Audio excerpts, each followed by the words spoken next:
everyone, welcome back for another build. To keep things a little exciting, I'm choosing the build style from a random selection tool called Wheel of Names. If you've not seen this before, it is a free tool that you can find. Just do a Google search for it. It should be the first option. I love using it. But with this tool, I do have a large variety of styles included on the wheel, and we'll just kind of go through, make our selections from these, and we'll try and do each style only once. Doing this today, our first winner was the Prairie style. So the Prairie style architecture features an emphasis on horizontal lines. They're usually lower builds that cover a large area on the ground rather than being multi-leveled, and they typically have hipped roofs, overhanging eaves, and bands of windows covering a large length of the home. The focus of the design is natural light and a combination of woods, stone, and brick. Frank Lloyd Wright is actually one of the architects responsible for the popularity of this style, if you're familiar with his name. And he referred to the Prairie style as being married to the ground. I did struggle initially on this with a few things. The first was that I wanted the home on a small platform so that you would step up into it, but not high enough to require stairs. So a +1 platform was needed.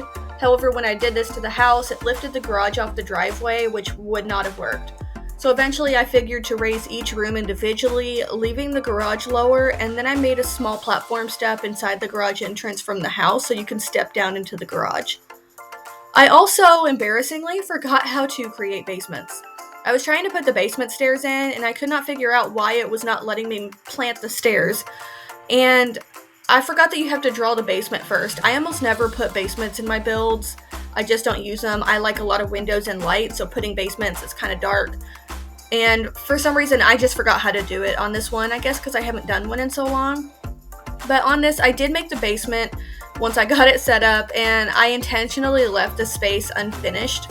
So it's there in case anybody wants to use it, but I really wanted to make sure I included it because having basements in this type of home was really common. So I did add that in there with the basement stairwell, and then whoever wants to use the home can decorate it or use it as they like. The only other item I had an issue with was the white beaming that I wanted on the brick facade on the front of the house. I wanted this to accentuate the horizontal lines that's common with the theme and to help break the brick up a little bit. And I think it looked really, really good once I had it on there. So we have this little white beam from Cottage Living Pack. You can do different colors on it.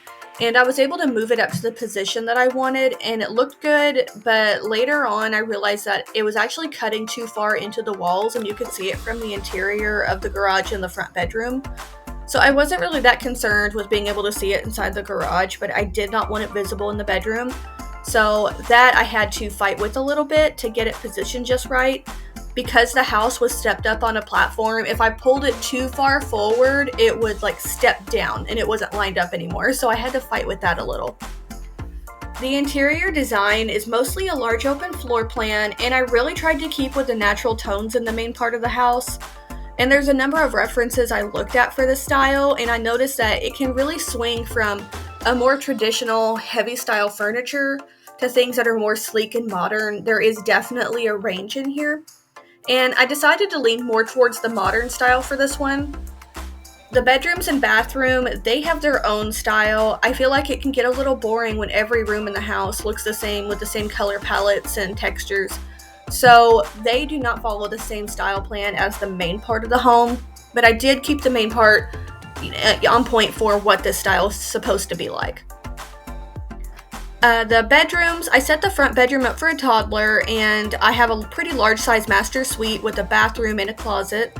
The garage has got some storage clutter, and I added a truck in there that I thought maybe it's a project vehicle for someone, something to tinker with.